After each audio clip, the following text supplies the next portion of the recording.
So do stay on with me. Now, according to latest reports coming in, India is increasing its naval deployment in the Gulf of Oman to ensure the safe passage of its fuel shipments, even as it counts on Iran to allow Indian carriers through the strategically critical Strait of Hormuz. The move comes against the backdrop of rising tensions in West Asia following the US-Israel strikes on Iran, which have disrupted one of the world's most vital oil routes. Ambassador, if I could come across to you, sir, in your opinion, how is India positioning itself amidst the war in Iran, considering that Iran as well as US and Israel, all three of these nations are allies of our country? Thank you. Uh, but I think we have to understand Trump's mindset.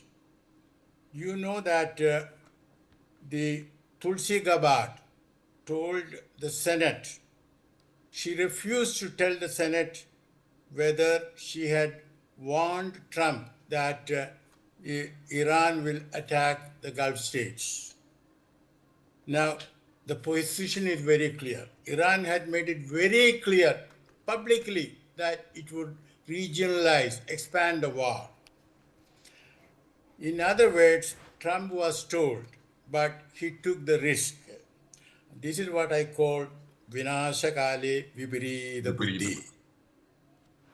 Now, coming to your question, whether there is anything which India can do, well, I would imagine that India is in a position, since India is on talking terms with all the three, and in fact, with the entire GCC also. So all the so many, you know what I mean, countries which are sort of now engaged, either suffering or attacking.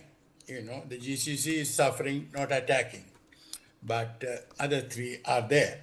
India is in a position, but you see, India may be in a position, but I do not know whether Trump or Netanyahu wants that sort of diplomatic resolution at this moment. And we can be sure that Netanyahu does not want it. He wants this war to continue as long as possible, if possible, till October, so that he can postpone the election and the corruption procedures against him can be cancelled. Now, as regards Trump, I do not think he has that option, and the political costs are mounting. And as the general also said, Trump is most likely to declare victory. Now, in that process, once he takes that decision, he certainly would like to get something from Iran. You know, if that were the case, India can certainly play a role. But India cannot play a useful role vis-a-vis Israel, because Netanyahu is hell-bent and nothing will shake him, nothing will make him change his behavior except an order from Trump. Now, will he do that? Is he so scared of the Jewish lobby? Or is there another explanation which I should like to present to you? That explanation is that we all know about the Epstein file. Now, any such operation, look at the vastness of the operation. It is conceivable that there is a foreign intelligence agency behind it. If so, is it possible that Mossad was behind it? If so, let me give you the following scenario. Mossad has a full file because, you know, that guy, Epstein, was so keen on recording everything from so many angles, you see, or what his guests were doing.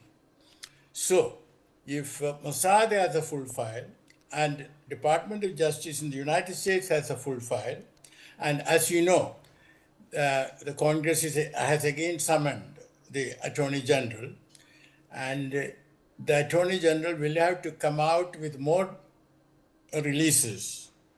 And of course, you can do some redaction, but suppose there is need to delete without leaving any trace.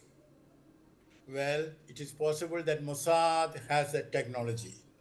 So it is possible that Trump knows that Mossad can help him. It is possible that a message had been given to Trump that he should agree to Netanyahu's attacking Iran. Otherwise, of course, Netanyahu won't tell him directly, but messages can be conveyed in so many ways. So perhaps Epstein's ghost is now going over into the corridors of power in Washington, and that explains perhaps Trump's Vipareeta Vinash Buddhi. All right, sir, please do stay on with me. Now, breaking news coming in